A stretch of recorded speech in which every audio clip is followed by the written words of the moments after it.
Physics class 12th के महत्वपूर्ण लघु उत्तरीय प्रश्न और उनके आंसर।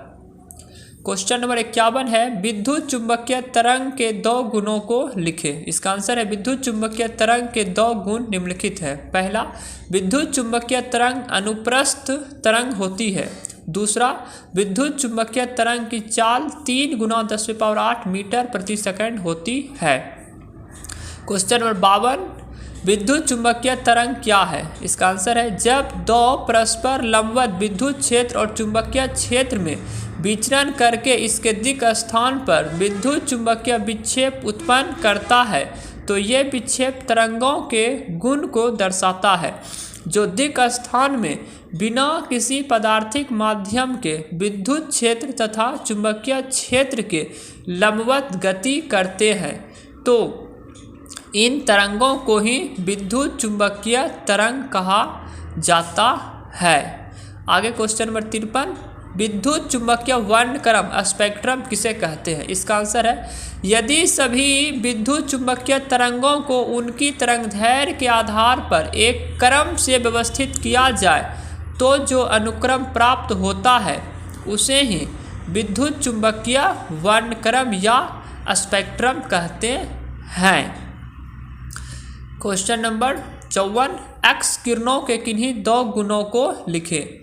एक्स किरणों के 2 गुण निम्नलिखित है। पहला नंबर है एक्स किरणें सीधी रेखा में गमन करती है। दूसरा नंबर, एक्स किरणें प्रकाश के वेग से गति करती है। तीसरा नंबर, एक्स किरणें आँखों से नहीं देखा जा सकता है। इसमें 2 जो अच्छा लगे उसे याद कर रखना है। क्वेश्चन नंबर 55, प्रकाश वर्ष क्या है? एक प्रकाश वर्ष वह दूरी है जो प्रकाश अपने निर्वात में 1 वर्ष में पूरा करता है। इसे प्रभ LY से सूचित किया जाता है। एक प्रकाश वर्ष बराबर 9.461 × 10⁻15 मीटर होता है। आगे क्वेश्चन नंबर 56, माध्यम के अपवर्तनांक से आप क्या समझते हैं? आपतन कोण की ज्या तथा अपवर्तन कोण की ज्या का अनुपात एक नियतांक होता है जिसे पहले माध्यम के सापेक्ष दूसरे माध्यम का अपवर्तनांक कहते हैं। म्यू बराबर sin I बटे sin R।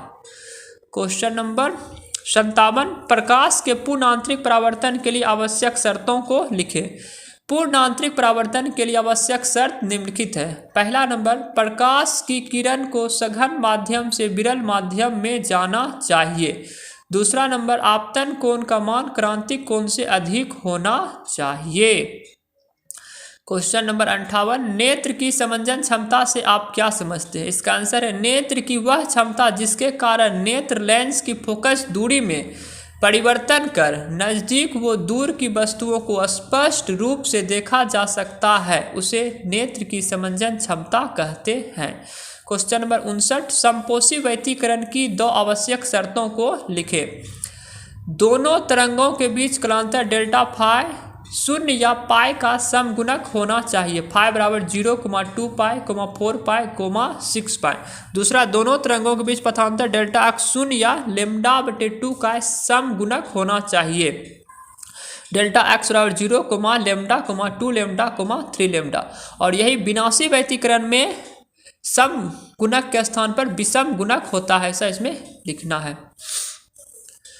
क्वेश्चन नंबर 60, प्रकाश के वर्ण विक्षेपण को समझाएं। इसका आंसर है श्वेत प्रकाश के अपने भिन्न भिन्न अवयवों में विभक्त होने को प्रकाश का वर्ण विक्षेपण कहते हैं। तो ये बिल्कुल सिंपल फॉर्म में है। तो ये क्लास 12th के महत्वपूर्ण लघु उत्तरीय प्रश्न जो कि परीक्षा में 20 क्वेश्चन आएगा उसमें 10 क्वेश्चन का आंसर लिखना है। 2 मार्क्स का उसका आंसर और क्वेश्चन के साथ बताया गया है।